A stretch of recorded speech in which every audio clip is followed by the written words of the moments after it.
laws of Kiddush. Let's just bring up the Shulchan Aruch on this.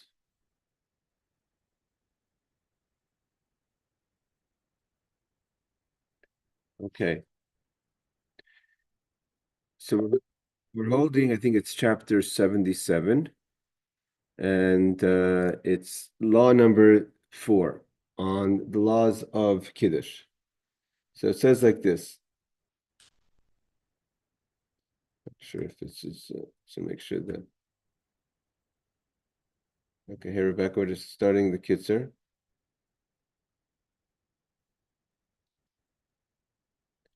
Okay, so, oops.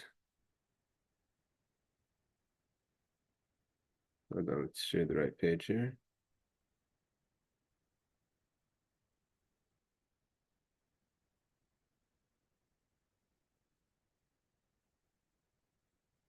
Okay, here we are. So like this, we're holding the laws of Kiddush. So it says like this, Gam hanoshim chayavos v'Kiddush. Women are also obligated in the mitzvah of Kiddush, of sanctifying the holiday and Shabbos through Kiddush. Al-Kain, therefore, because they have that obligation as well, women as well, Al-Kain yishmu heitiv Kiddush, women should listen carefully to the Kiddush when being recited if they're listening to someone else making Kiddush. V'ya'anu amen, and they should repeat amen. This applies to anyone listening to Kiddush, not just to women, but women or men.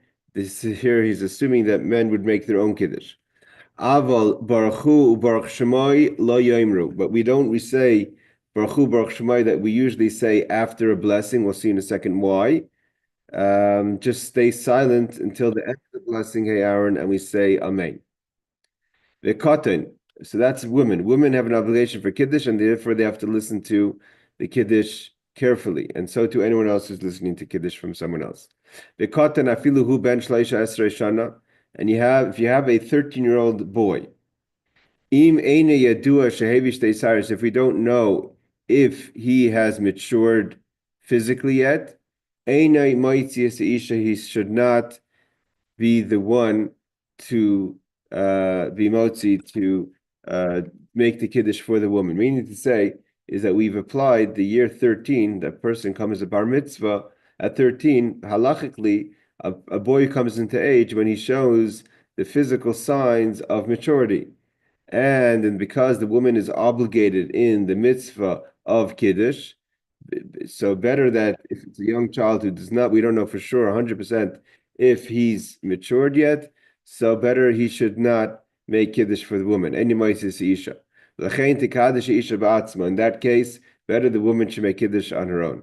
So this custom that some people have, if the husband's out of the house or for whatever reason, that a young child makes Kiddush for the wife, for the mother, or for the woman in the house, that's not the way it should be. And if she doesn't know how to make Kiddush, she can't read or what have you, is Taimeri Makot and Milav Milav, means if she's in a situation where the boy can make Kiddush, but we don't know if he's 13 yet, so she should say together with her son or the boy, hold on, Aaron, word for word, the Kiddush. V'gam im shemayas, let's just finish the line and you can ask the questions. V'gam im shemayas as a Kiddush min habal. What about if, okay, we're talking about her husband is making Kiddush, oy mi ishach, or any other man, meaning someone who's certainly matured. Yoiser nachin, who best would be shetomer mamakadosh mila v'mila, instead of listening to the Kiddush, better to say it quietly with the person, the husband making the Kiddush. He quotes, look in the Duggal Mervava, which is a commentary, and of course the Shulchan Aruch of the Tanya of the Alter Rebbe. Im yesh kama balabatim b'bayis echad, if there's many different people in the house, how do you do in such a situation? Not just one male, so to say, alpha guy. Is echis nahag b'kiddush ayin l'kaman, then we'll learn about that later in Kuf Lamed Hey. Okay, before we read the comments, footnotes, you had a question? Yeah, you hear me? Yeah, I hear you. Okay, so when my son, he's 21 now, but when he was 13, he would legally, he said I can't do it before he was 13, but once he got bar mitzvah, he's a Hazen. He likes being a Hazen. So we let him say the Kiddush for Saturday night, and I mean Friday night and Saturday afternoon. We let him do it, and he continues to do it whenever he's here. Now that he's 20, it's obviously not a But problem. we did at 13, so I just want to know, did we do something wrong?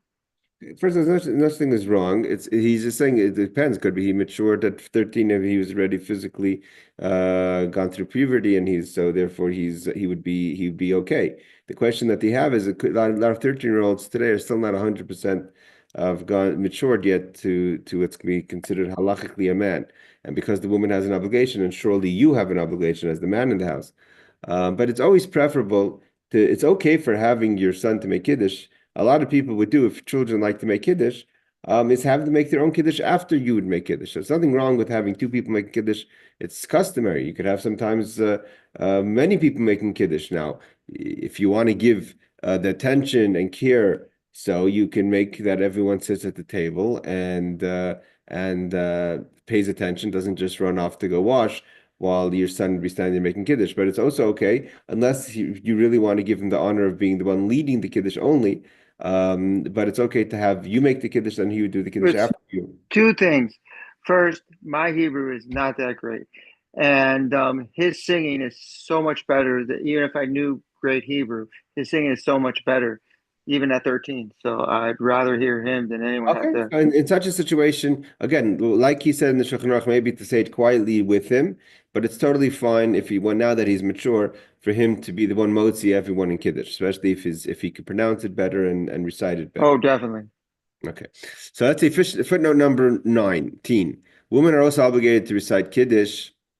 So see Maseches Brachos, the Talmud chapter page 20b.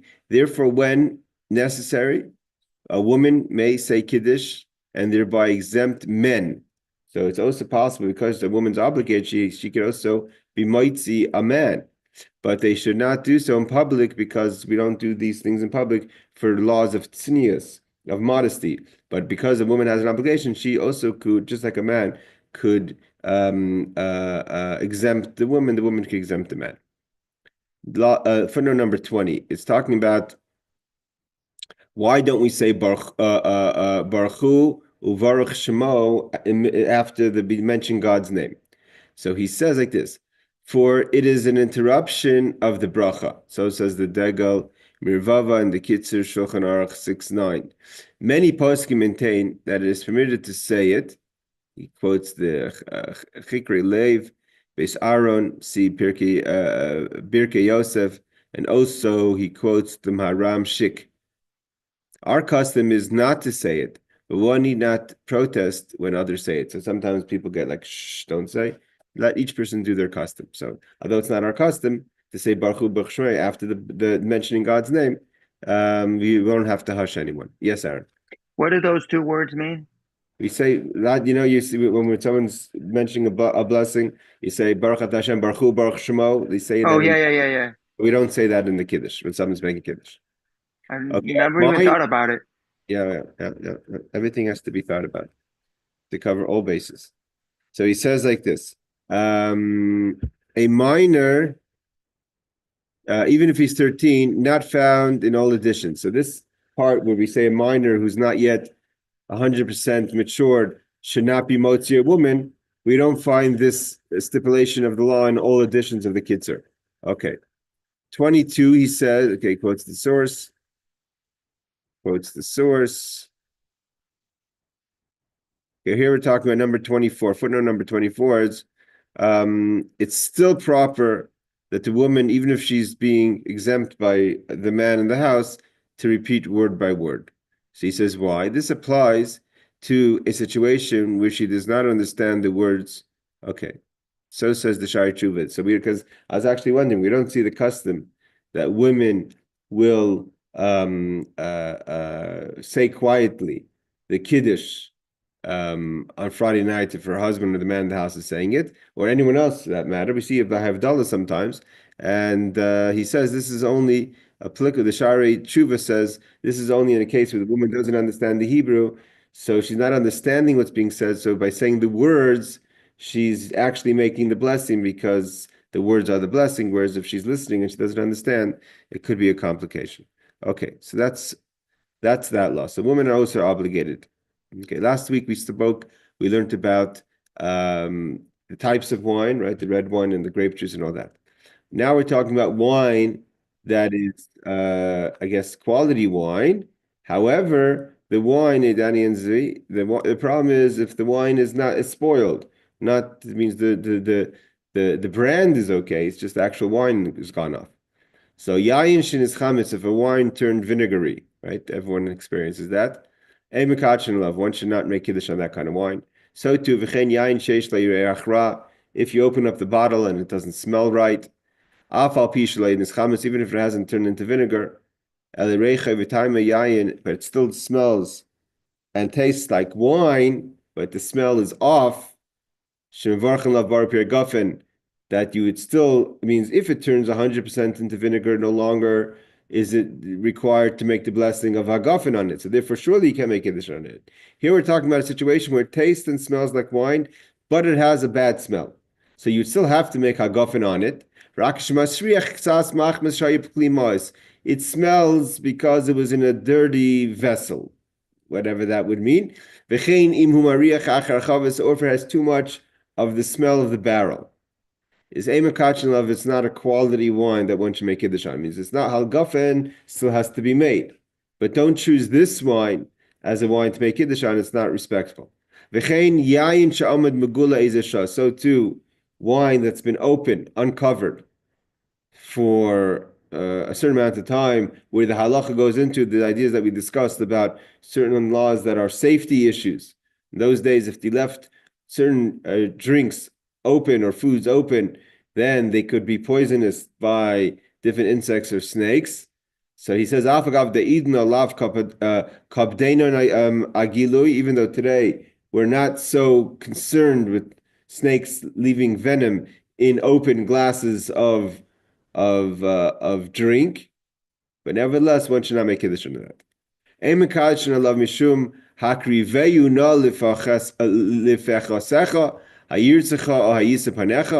It says, if you were to offer it now to your governor, would he be pleased with you? It means is it pleasing to offer such kind of wine that it says in halacha one should really not drink it? Okay. So better not to use that wine. Next is yesh yain sheyesh by kamachim. Right? Sometimes you see the little flour, it's a little flaky, the wine. So yesh l'saninoi, then you should strain it. Then you could make kiddush. If you can't strain it, then you can make kiddush as is. But if it has like a white cream, that's obviously a sign that it's lost its flavor. Again, these are what we're talking about over here is that, so to say, the brand itself is fine, because in the last week we spoke about the type of wine we should use. Try to use red wine, not white wine. Question of using yayin simukim, raisin wine, grape juice. Here we're talking about the bottle. The brand is fine. It's just the actual bottle's questionable. Okay.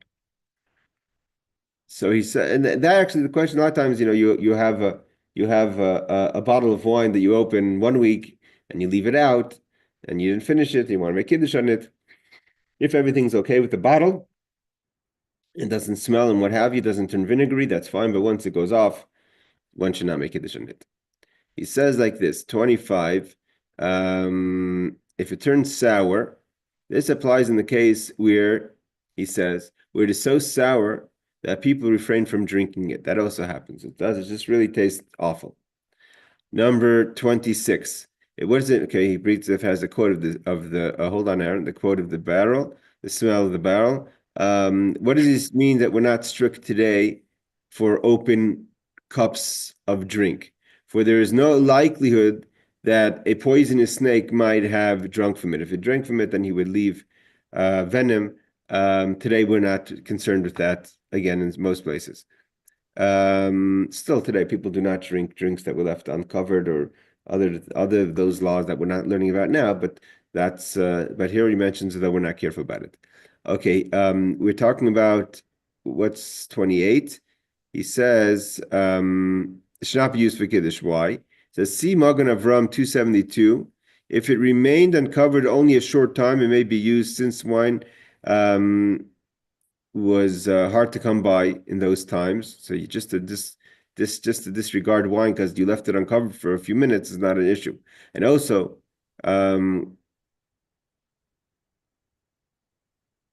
people are not particular about it either. So because we're not so particular about this opening, and because it's expensive, or they didn't have wine, so therefore you don't have to be too careful. Okay, footnote number 29.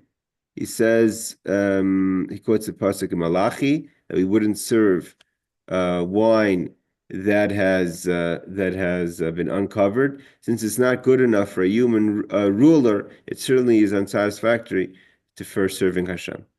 If it turns powdery, this also is not in all editions that you could restrain it and use it, etc.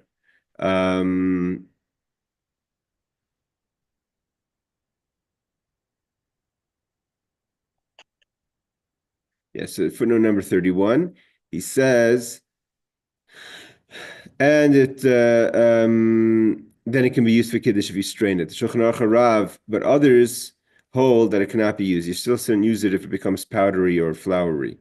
Footnote number 32 is if it quotes the Shulchan Aruch Rav, means the Alter Rebbe, that if it has a white kind of film on it, then it's a bad sign on the quality of the wine. Yes, Aaron.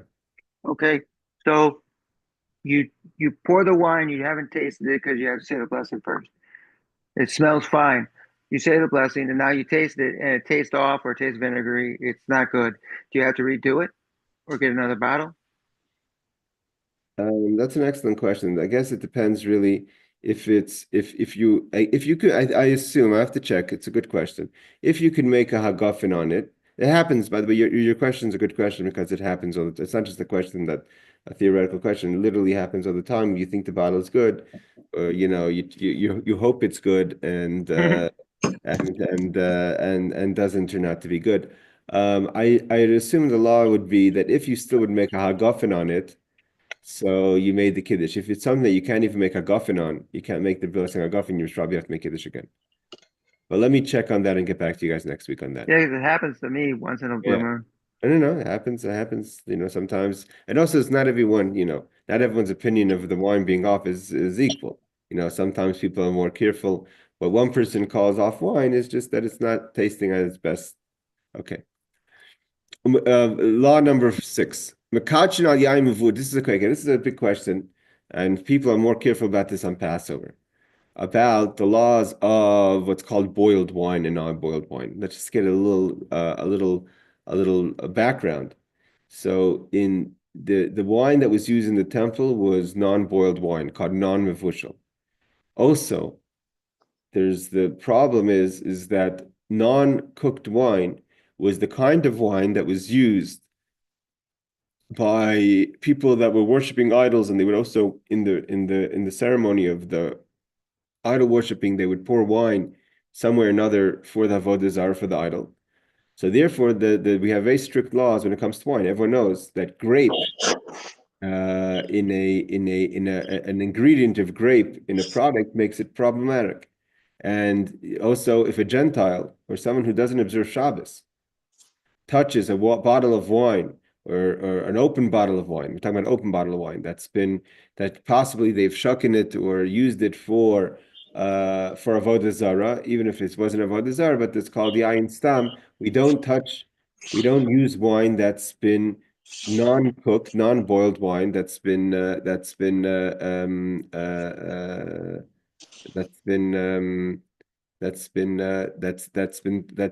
by a Gentile or someone who doesn't keep Shabbos even. So most people will prefer to have boiled wine, although the quality is not so good. So they shouldn't have this issue if you're at a restaurant or if you have people keeping Shabbos at your home or what have you. So the problem is, but what is a better quality wine if you can? Should you use mevushal wine that's boiled or not? So here he goes into that question. One can make Kiddush even on boiled wine. And today, any kosher bottle of wine will have description if it's been mevushal or not. Again, if you have a non-boiled bottle of wine and it's been opened and left in the house and there's a non-Jew in the house, you're not permitted to drink, not even drink the wine, forget make Kiddush on the wine. So therefore people will maybe have only boiled wine in the house, but it's a more diligent performance of the mitzvah if you use non-boiled wine because they also use that in the temple. So he says like this, nevertheless, even though it's preferable to use non-boiled wine, you still can use boiled wine or on yain sheish dvash, a kind of sugary wine, sweet wine. Hold on, Aaron. Yesh ayimrim, there are those who say, better not to make Kiddush on yain mevushal, boiled wine, kivan de einin ruin l'mizbeach. One cannot use that for sacrifices in the temple.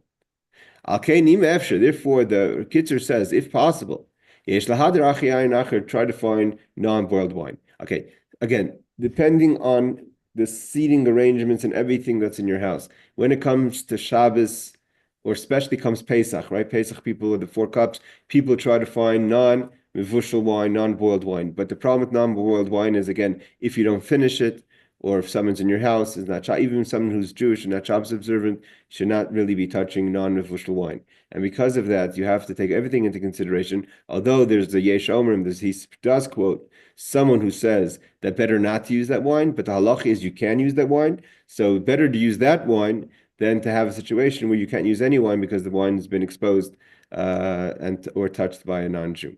Yes, Aaron. Now I cannot hear you. We can't hear you. No. Hold on one. Okay, now we got you. I got you. We hear you. Okay, so my question to you is, I usually, when I go to my parents, buy non-boiled wine because that's what's easily found kosher. My question is, my parents don't keep Shabbos, so what do I do? You should not bring non. But if your parents are coming to your home or you're going to their home, use boiled wine. So definitely can't use regular wine. Better not. No. Okay. Okay. So he says over here that it's not fit for the altar. The Rosh is one of the Rishon and one of the commentaries. He maintains that boiling improves the wine and is therefore kosher for Kiddush, even though it is not fit for the altar. Nevertheless, it upgrades the wine. Not all wine connoisseurs would agree with the Rosh. The Ramah upholds our custom of using it when it is superior to other available wine. So sometimes if you have a cheap bottle of non-boiled wine or a quality bottle of boiled wine, the Ramah, again, that's the Ashkenazic authority of halacha, says better to use the boiled wine, which is quality. So Aaron, you have based on the Ramah, the best solution would be to spend a few extra dollars on wine. So you're buying a nice bottle of wine, even though it's been boiled. But if they are of equal quality, you should be stringent and use non-boiled wine, says the Mishnah Berurah. So the Mishnah Berurah, Chofetz Chaim, says that if you have 2 equal bottles, better use a bottle of non-mevushal, of non-boiled. However, if the quality of the boiled wine is better, go with quality over, so to say, the ability of boiled or non-boiled. So that will answer your question, Aaron. So you could keep all the opinions by buying a nice bottle of boiled wine. Okay. What type of cup do we use to make the Kiddush on? It has to be a complete cup, not broken or chipped, and clean. You can't use a dirty cup for Kiddush. All the laws that we've learned about of the type of cup that has to be used for the Kiddush, for the benching, is the same cup we have to use for Kiddush. And look before in chapter 45, in the Sif Gimel and Sif Daled. Yesh gam b'kois shal Kiddush bein b'yom bein b'layla. Yesh gam b'kois shal Kiddush bein b'yom bein b'layla. One should use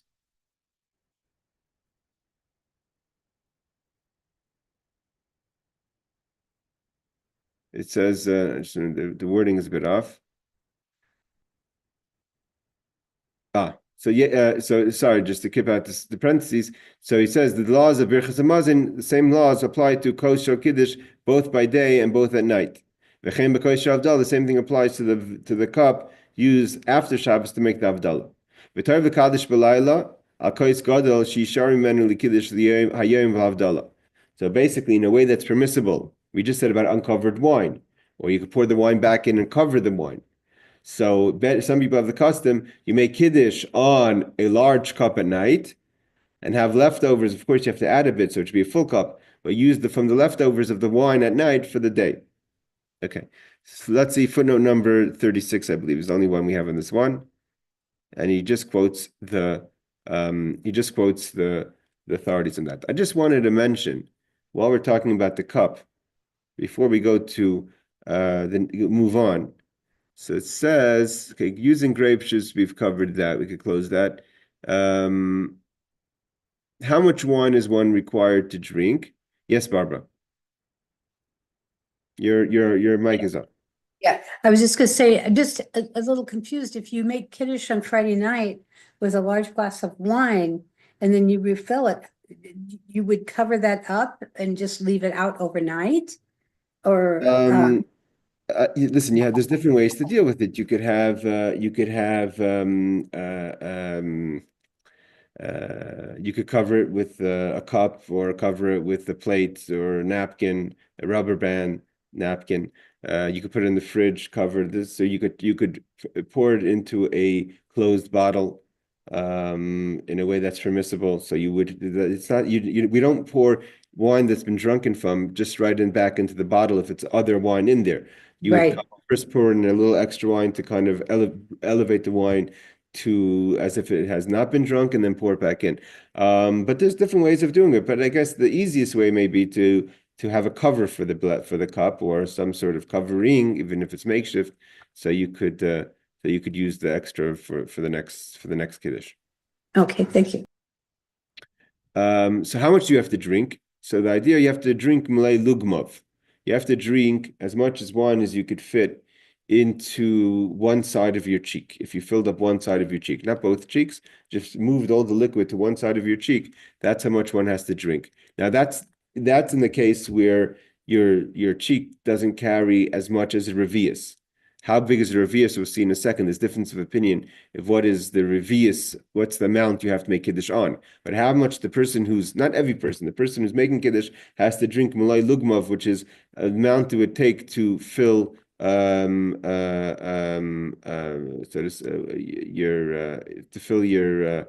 fill one cheek. I think he brings down over here. That's the next question.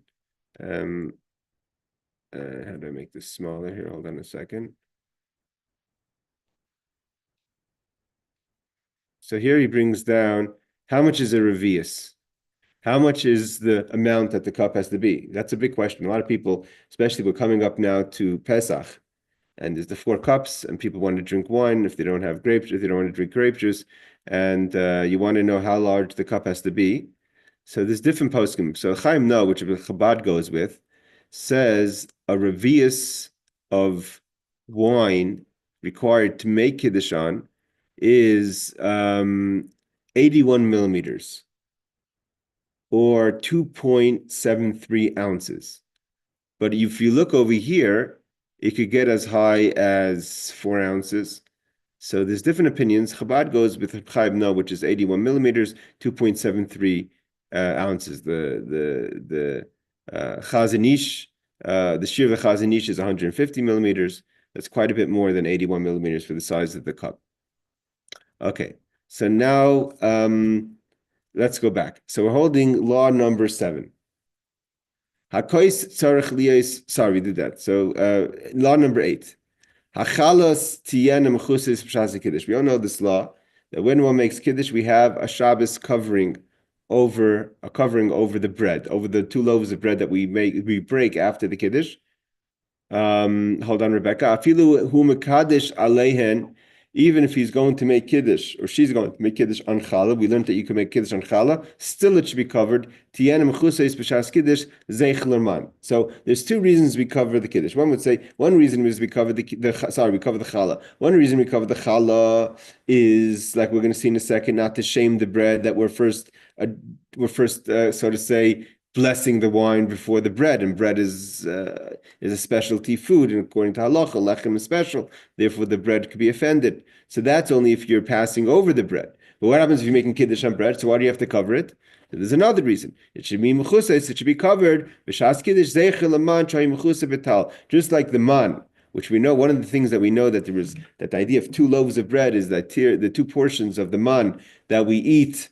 That we were given in the desert for Shabbos. So to cover it, like the man came covered with the dew. Both on bottom and top. Therefore, we have the breadboard. On top of the breadboard or the challah board, we put the challah. So it's like the man came in with tal on the bottom and had dew on the bottom, the man, and then it was sandwiched in with dew. So too, we should have a breadboard, a challah board, and the challah, and then we put the covering on top. Yes, Rebecca. Rebecca, you wanted to ask something?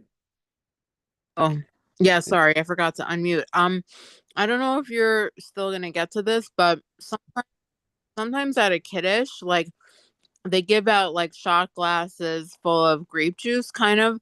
So if the person making Kiddush has like a proper Kiddush cup, then you could be yotze with the person if you just drank the shot glass, I think. But if, let's say, the person doesn't have enough, like if they're not using a Kiddush cup, the person making Kiddush, if they're just using one of those small shot glasses, then like if everyone drinks it, then are we yotze, or no, you have to use more wine or grape juice to make Kiddush? No, first of all, we're going to learn in a second about if about everyone taking part of the wine. If you can have wine, or if they can't drink the wine that they're drinking. We're talking about the person who makes the kiddush to drink a malay lugmav, has to drink the amount that fills up the one cheek. Everyone else doesn't have to drink that much.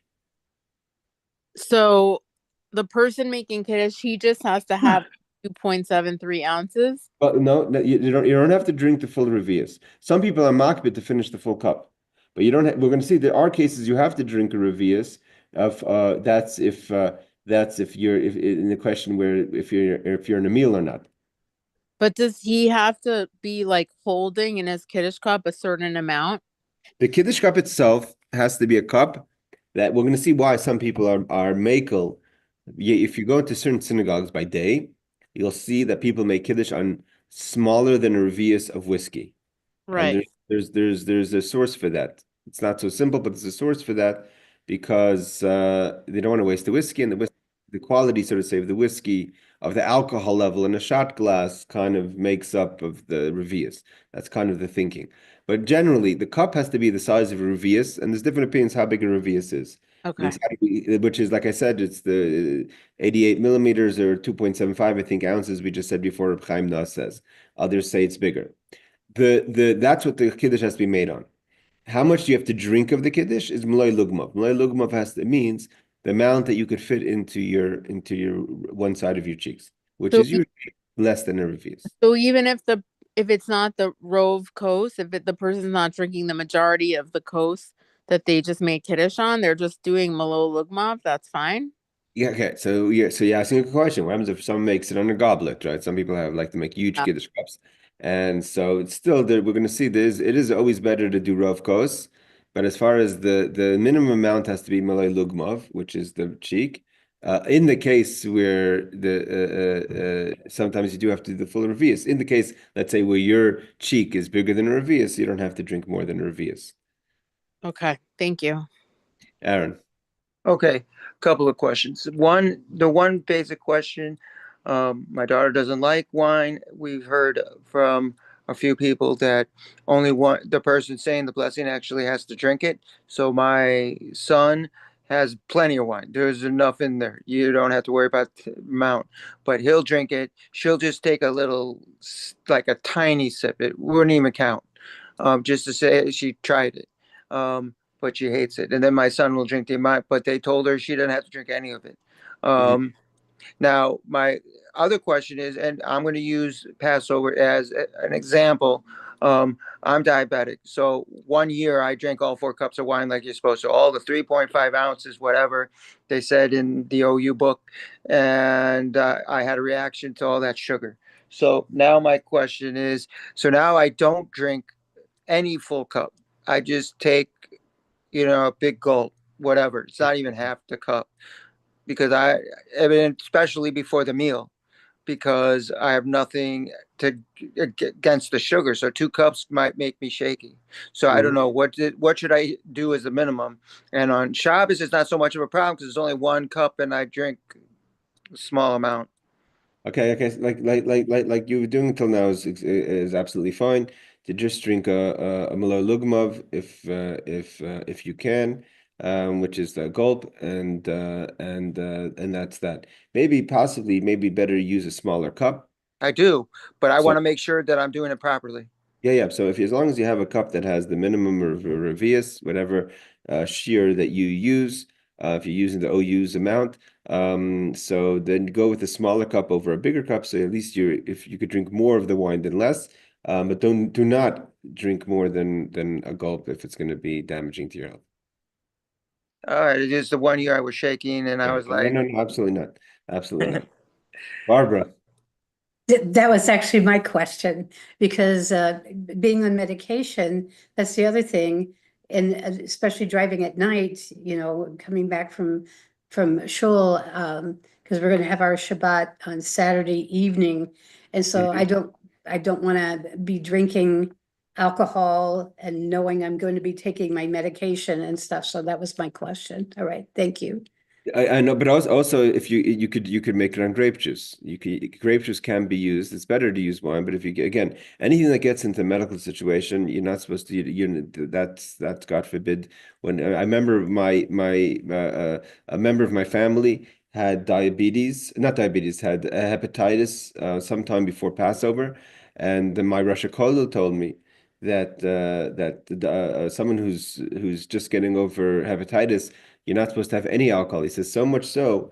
He says she shouldn't even drink the 4 cups of even grape juice, because grape juice has very, very, very little bit of alcohol, and that even that could be damaging. And he told me not she shouldn't drink it. So you have so again, when it comes to health issues, obviously that comes first.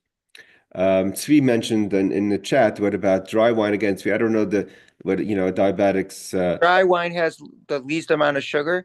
Yeah. And yeah, I try to drink it, but I'm at my brother-in-law's house. I can't tell him what to buy. And he buys Yeah. Manischewitz. It's like a tradition. But And even drinking grape juice is worse than drinking wine because it has the most amount of sugar. yeah. So you have to do what's again. You have to make sure you're looking after your health. Okay. But dry wine is the best wine. If you get totally dry wine, there's very little sugar in it.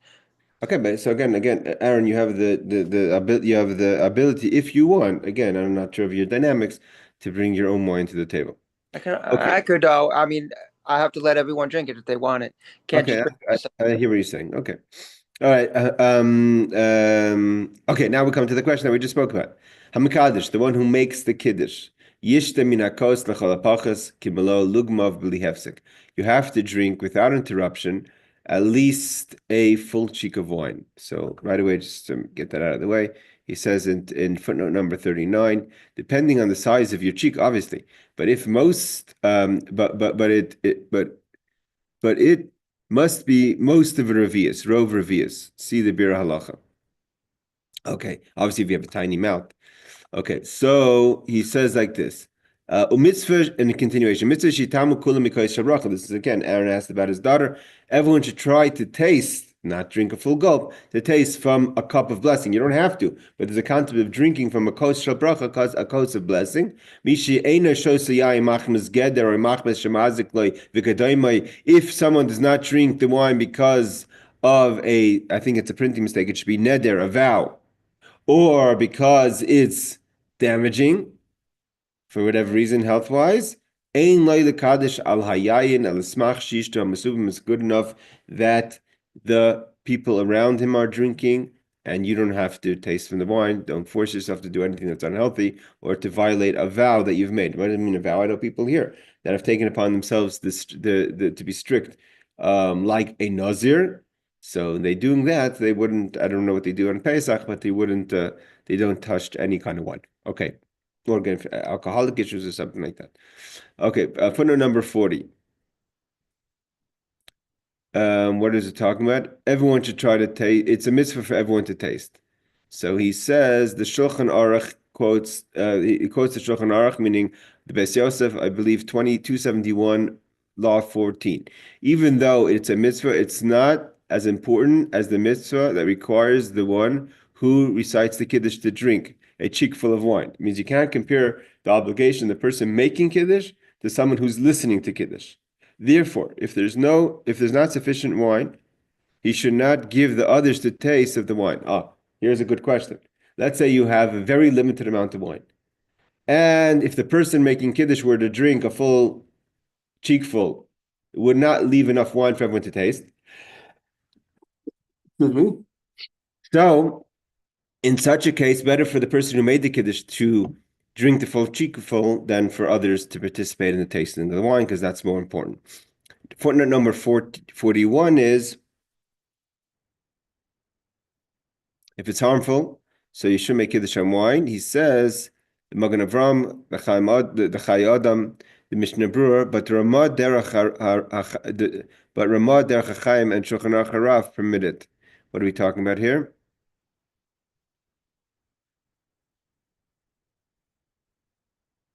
I believe this must be talking about a situation of either you don't want it or damaging, if you want to take it, even if it is damaging, or vow. Not sure what the footnote number 41 is going on. That says that the Ramah Derech HaChaim and the Shulchan Aruch permit it. Permitted, it must be in a case where it should not make Kiddush on wine, but if you want to make Kiddush on wine anyways, it's permitted. Okay, let's do one more law and we'll stop. Yayin shal Kiddush, when one uses wine for Kiddush, the fishu mitzarchi asuda, because it's part of the meal, it's how we open the meal. Einay toyin bracha l'achrov, you don't make a bracha achrona. You don't say the al hagefen after one drinks Kiddush. We go and wash, and then we continue eating. The birchas hamazen poi tar toi, he is exempted by the benching afterwards that wraps up the whole meal. It includes the after blessing for the wine used for Kiddush. But there are opinions that say no, because it's before the washing, and even though it's it's definitely connected to the meal, but it's not part of the meal, and therefore the benching would not include the wine made on Kiddush. So what should you do? One should be diligent. Make Kiddush or drink wine after the meal, kind of wrapping around the meal. So you don't make, there's no opinion to make a bracha achroina ala gefen after Kiddush itself. But a way you do kind of be diligent with the opinion who says the benching wouldn't exempt the Kiddush before the wine that was drunk by Kiddush before the meal. So you could drink wine after the meal, after you made Berchas Hamazon, and then you make ala gefen, so therefore that covers also the wine before the meal. Okay, that's in the footnotes, and then anyone has final questions, we can ask. And this is the case even if you don't drink wine during the meal. Even though no wine was consumed during the meal, one would think, if I drink wine during the meal, so the Kiddush, the Geffen before the meal kind of included the Geffen during the meal, so then the Birchas Hamazon would be covering the Kiddush before, because it kind of drags with it, the wine drags with it, the wine during the meal takes the wine from before the meal. What happens if a person has Kiddush, doesn't drink any wine throughout the meal, and now he or she benches, and there's so does that take care of the bracha achrona for the wine? The answer is yes, according to this opinion. However, there are poskim, and he quotes poskim means halachic authorities that say that doesn't cover, the benching doesn't cover the wine used for Kiddush before the meal, and therefore if you want to be careful, so you can drink wine after the meal. And then he says to make the wine after the meal, what he calls it, better maybe if you make Kiddush on wine. If you make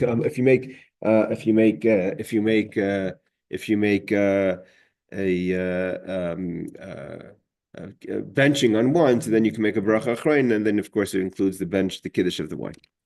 All right. Any questions before we wrap up? Yes, Barbara. So if you do Kiddush on the challah and you're benching afterwards, obviously you're not going to, you haven't done Kiddush over wine, so do you adjust the benching afterwards? No, if you make Kiddush if you make Kiddush on bread and you didn't drink any wine during the meal, so obviously you wouldn't have any, then there's nothing to make benching on the wine. There's no wine been drunken. If you make Kiddush on bread and had some wine during the meal, so even though you would make a hagafen during the meal, but then that would still, the benching would cover the wine during the meal. So there's no opinion that says wine during the meal is not covered by benching. The question is the wine prior to the meal, even though it's part of Kiddush. But if you made Kiddush if you made Kiddush for whatever reason on bread, and then had wine or didn't have wine during the meal, but then drank wine after the meal, obviously you would have to make a bracha for the wine drunken after the meal. Okay, and sorry about my dogs. They bark No, every time no. I talk. Actually, I didn't hear them. Yes, Aaron. Thank you. Okay, two questions. If you said your blessing over the wine, so sometimes, especially during Shabbos, during the holidays, so when Passover comes, we'll buy better wine than we would even the good wine we buy for Shabbos. We buy even better. And then When is this? my say like Passover on Shabbos, Yeah, Shabbos of Passover. So we'll buy even a better wine Yeah. because holiday and a Shabbos. So my wife will take like a gulp of the after the blessing, but then she wants to milk the wine during the meal. Like we have a really big cup, like a regular wine cup that you would if you're having a fancy meal at a restaurant. Mhm. So then she won't guzzle it down; she'll sip it throughout the meal. Is there anything special or just Again, when your wife drinks the wine after from the kiddush that you made, so the bracha hagafen you made would also include her. She doesn't have to make a hagafen on the wine if she doesn't choose to, and that hagafen would, just like by listening to your or your son's kiddush, just like it worked for him to drink wine throughout the meal, so too she doesn't have to make a blessing. However, and also it include the bracha chroina, the benching would also close up her drinking of the wine during the meal and before the meal. If she chooses to drink wine, obviously after the meal, then she has to make a blessing, like anytime you drink wine after a meal, after the benching. Now, my second question is, and this comes up a lot. My wife says we have to pull all the wine off the table except for the wine we're making the blessing for. Is this true? Why is it? Explain. Before the meal? No, we're doing Shabbos. So Yes. regular Shabbos, and we pour the cup of wine. Then she says, close it and take it off the table because we can't make blessings on the whole bottle as well as the cup. So she says, and I think a lot of people do this. It's not just my wife saying this. They remove it. They put it. It's not on the dinner table. The bottle. I understand the concern about not having if you're making kiddush on, because there is such a concept we're going to learn in the halacha soon. Let's address this question next week, because we're learning next week. We'll be learning about open wine on the table. If wine on the table could be used and you plan to drink it, if there's something wrong with the wine that you made kiddush on. Rebecca. Yeah, two questions. So let's say I make Kiddush on grape juice, and then in the middle of the meal, somebody offers me to try their wine, and I want to try it. Is that okay? That's a question in brachas in general. If there's other wines brought to a person after they made hagafen, and there's the idea that one doesn't make a bracha hagafen again, but you make a tova meitiv. What's a tova meitiv? A tova meitiv is like blessing God for the goodness in the world. So when you have a better, when you're upgrading a wine during the meal, so you can't make really another hagafen, but to show your appreciation, what a blessing. I'm sorry to interrupt, but so on Passover, they always have the one we do the 4 cups on, but during the meal, he brings a whatever it is, fancier or not fancier, he brings a different wine to bring at the meal. So we have again, I have not seen so many people really use that custom to make a tov v'meitiv. I mean, it's not a custom. It's brought down in Shulchan Aruch. It's brought down in the Rambam. It's brought down in the laws of blessings. That one makes a tov v'meitiv if a better quality wine. But these questions are really asked: what does it mean a better quality? What does it mean upgrade? The Rambam quotes different colored wines, different types of wines, but not every price tag on a bottle of wine is an indication of its quality. As we all know about everything in life that we buy. So again, there's nothing wrong to make a tov v'meitiv if you feel that the blessing of tov v'meitiv is thanking God for the goodness that He's done. We don't go around saying a tov v'meitiv all the time. But you wouldn't. All I was going to say real quick is that it's just different wine. Okay, difference not really an upgrade. Yes, yeah, but for me, like if I went from grape juice to wine, like I wouldn't make another bracha, right? You wouldn't have to make another hagafen because you make a hagafen on grape juice, but hatov v'meitiv is something you can make. Wine is definitely an upgrade from grape juice. Got it. Okay. And for the seders, like I don't do very well with alcohol. Like, is it okay to use grape juice, or is it better to use like a joyvin, like a sweet wine with a wine with like a very low alcohol content? Everything is depending on the person. If it's not going to work for you, or you're going to get sick, or you're going to other things, it's obviously better to just use the grape juice. Many people who don't want to take or can't take or have a low tolerance for alcohol will initially start off with a very low level alcohol wine. You could find the sweet ones, the dry ones. They're very innovative today, what they've made for people for the 4 cups. Preferably is always wine, but definitely, if it's in a situation that it's not good, it's definitely okay to make Kiddush on grape juice and the 4 cups and grape juice. The 4 cups. Okay. Thank you so much. All right, everyone. Laila Tov, good Shabbos. Thank you for joining. Thank you, Rabbi. Are we going to